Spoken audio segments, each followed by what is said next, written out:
Hello and welcome to today's webcast with Gapwaves, where CEO Jonas Eninger and Head of Project Management Oskar Ek will present the third quarter of 2023. And with that said, I hand over the word to you, Jonas.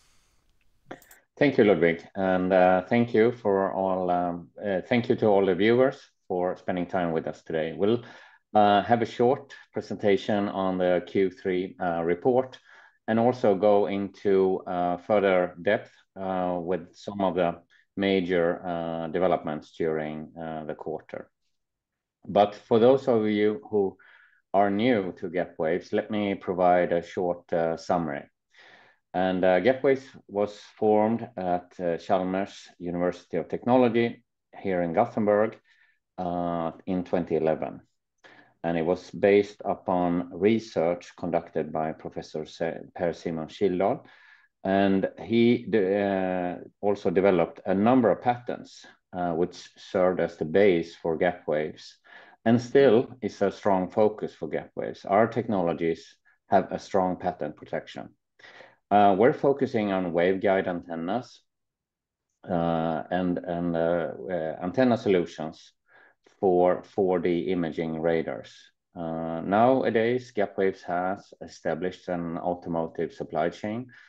We will talk more about that later in the presentation. Gapwaves went public and was listed on the Nasdaq First North market in 2016. We're headquartered in Gothenburg, and we're currently around 40 employees plus some consultants. So let's go into the quarter and some of the significant events that happened. Of course, a very important event was the introduction of a new patented Gapwaves waveguide technology, the multi-layer waveguide.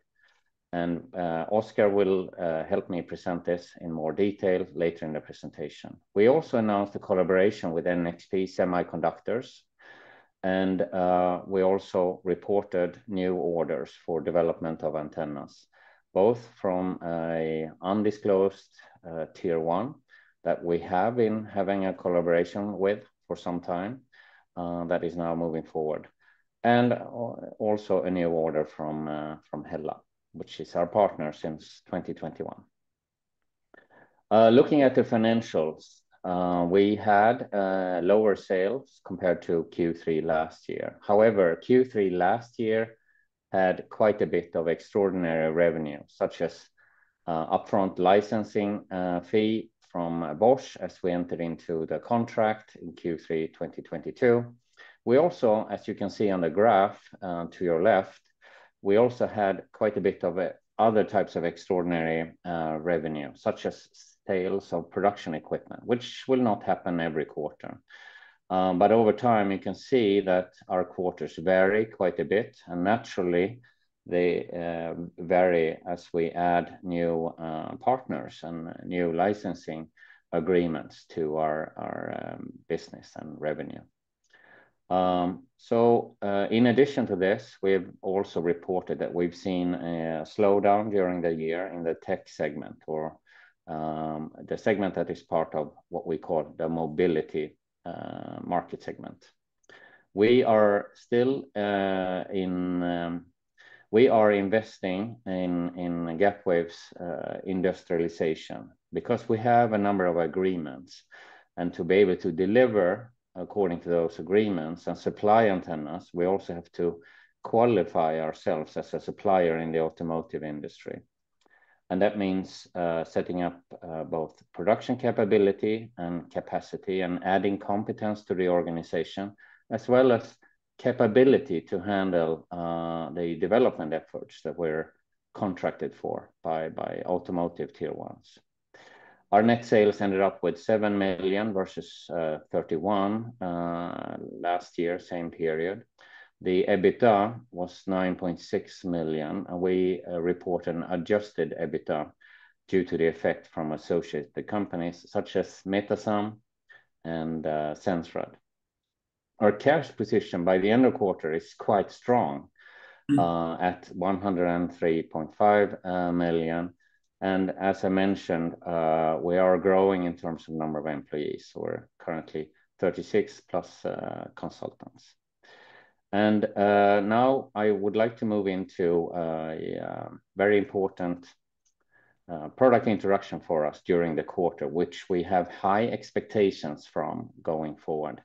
Oskar Ek, who is head of our project office at Gapwaves, will describe this new technology for us.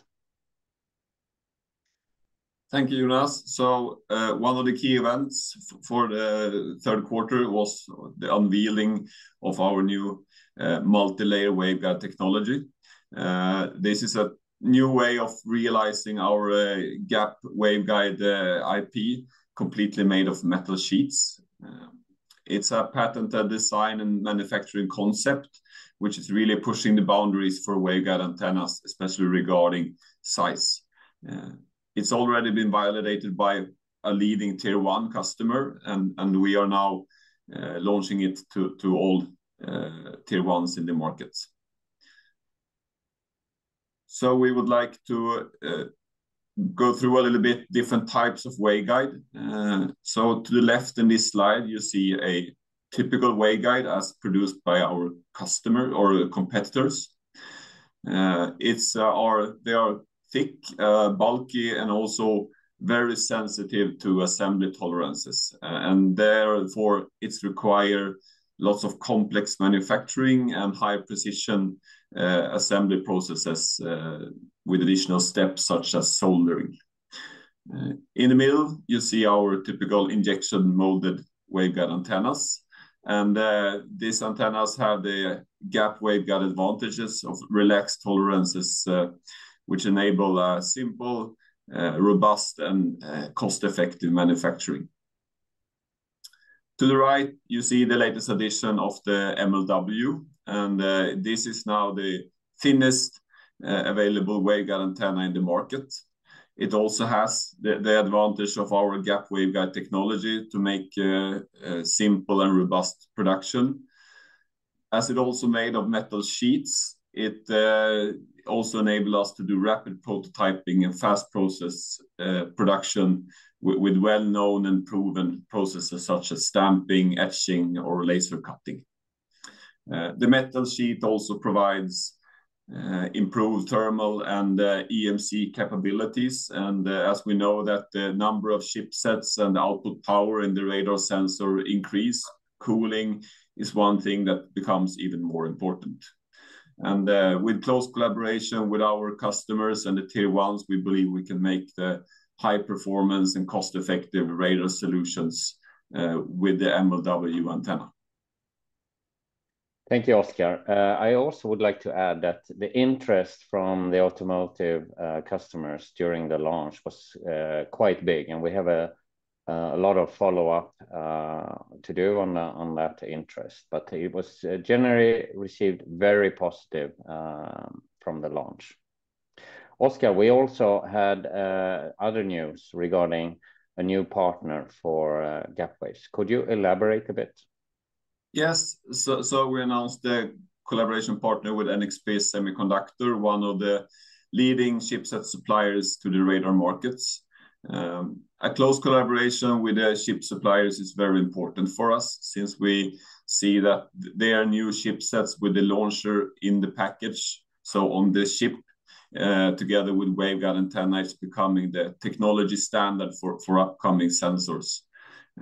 So with these demo projects, we get an opportunity to make sure we have a high performance solution together with their chipsets, and also we can leverage from their discussion with tier 1s and potential customers. Thank you, Oskar. I'd like to turn over to another topic which we often get questions about, and that's about timelines in our contracts and our partnerships with customers. And we've summarized the current status in this slide and in a table. I think if you look at the column that states SOP, it discloses the timelines. We have communicated this before with few exceptions. And the table also shows which technology, injection molder, IMW, is the plastic parts based type of waveguide antenna. and MLW is, as you heard, our new technology. So we already have partners for the new technology. In terms of timelines, next year will be a very important year for us, obviously, since some of the first antenna products that we have developed will go into production and then ramping up into high volumes. And you can also see the timelines for newer agreements, such as the one with Bosch, and also the expected timeline for the undisclosed tier one, as well as for Sensrad. As we have communicated before, Sensrad is planning to launch their commercial product in 2024, which assumes, obviously, production of antennas. Also, take a look at the far right column, which says revenue model. And here you can see also Gapwaves' journey in the automotive segment, how we have moved from royalty and license-based only agreements into development and then supply of antennas that we have developed. And that's our preferred position, to be not only the technology provider or licensing party to our customers. We also want to design and develop, industrialize, and then supply the antennas to our customers. And since Oscar is with us today, I'd like to share some examples of how customer engagements can look like. And we'll use the Hella business case as a basis for this. Please, Oscar, can you elaborate a bit on this slide and our collaboration with Hella? Yes, so in the bottom you see the 6th generation, which is the first Hella sensor with a waveguide antenna, where we have done the design of the antenna. That is now in pre-production and ramp up with an SOP in 2024. Since 2022, we've been also working with the 7th generation, making some prototype antennas to support Hella in pre-development and also in OEM acquisitions. We're now moving into a more mature state of antenna design to accommodate their SOP in 2026. And then just recently, we also started discussions with Hella regarding generation 8, where we see even more high capability sensors such as HRR and imaging radars moving forward. This slide also clearly shows the trend of the radar market. It's expanding, and we see more types of radars from these typical customers. Another question is, obviously, when will we see Gapwaves products in cars? So since development is completed of Gen 6 antenna, when would you say that we would see that antenna in radar sensors that are in cars? Yeah, so the SOP for the OEM is in the end of 2024. So there will be vehicles on the road in 2025 with our antenna inside. That's the first of 2 OEM that Hella have for this 6th generation's radar. Thank you, Oscar. And this slide also summarizes the business model over time, or the business and revenue generation over time. Upfront, there's typically a license fee, and then NRE, or development and engineering services. There's prototypes that are being produced and shipped to the customer that are also being invoiced, of course.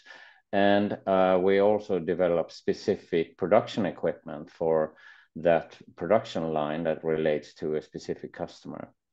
And then as production starts, it will generate royalties in the case of Hella. In newer agreements, of course, we will be the supplier of the antenna. So the customer buys the antenna from Gapwaves, and we oversee production both in the industrialization phase as well as in the volume phase, and supply the antennas to the customer. And going forward, our supplier position in the value chain is very important, and that's our default position. But it doesn't exclude that we'll generate revenues early on in the contracts. As you can see, the contracts are very long. The volume phase of a automotive tier 1 radar antenna is likely to be between 6 and 8 years. And to get to the production is typically a time period of 3 to 5 years. Moving forward, I'd like to spend a couple of minutes looking ahead, what's happening down the road or in the future for Gapwaves. And the basis for that is a new strategic initiative that Gapwaves launched during the spring, and that has now started to be executed. And we will expand our business area of antennas. So our antenna business will grow. We are striving to add more tier 1 customers to the Gapwaves partnerships.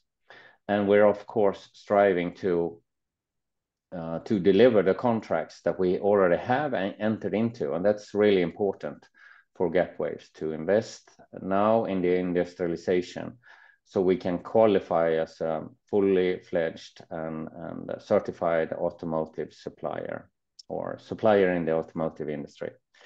In addition to that, we're also adding a new business area or a new market segment, and that's radar sensors for applications outside the automotive industry. So these are very highly performing radar sensors that can cater to market segments outside of automotive, or at least where automotive is today and over the coming few years. We have communicated before that our strategy is to move and migrate in the value chain position to target these market segments. And the first step was really taken with our investment in Sensrad in the spring, where we have an option to acquire a majority stake during next year.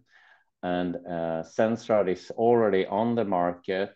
It has provided a large number of prototypes, and it will launch its commercial version of the product by the end of the year. And of course, with the Gapwaves waveguide antenna. And as you saw in previous slides, this will be based on the new antenna technology as well. We have perceived Sensrad and the market segments that Sensrad caters to as a clear market opportunity. In fact, we've even heard this from some of our customers that we've been working with over the years for antenna projects. And it seems like these market segments are moving faster than automotive, and they prefer an off-the-shelf radar sensor solution with the performance that they need to develop their applications and services. So in this slide, you can see some of the potential application areas and end customers. We divide it into two areas. One is autonomous vehicles and mobility. That could mean anything as you see on the slide, like off-road and heavy-duty, last-mile delivery or material handling in confined areas, etc. And another interesting segment, or very interesting segment, is the infrastructure or smart city area, where it can have presence detection or it can serve as surveillance in sensitive infrastructure like power stations or airports, harbors, etc. So we are looking forward very much to the commercial development of Sensrad, and we have high expectations for Sensrad going forward. We will also include Sensrad more in our communication to the market going forward. And finally, let me say thank you for spending the time watching our Q3 webcast today. Let me highlight a few of the investor communication activities that we have available and that will be available as we conduct them.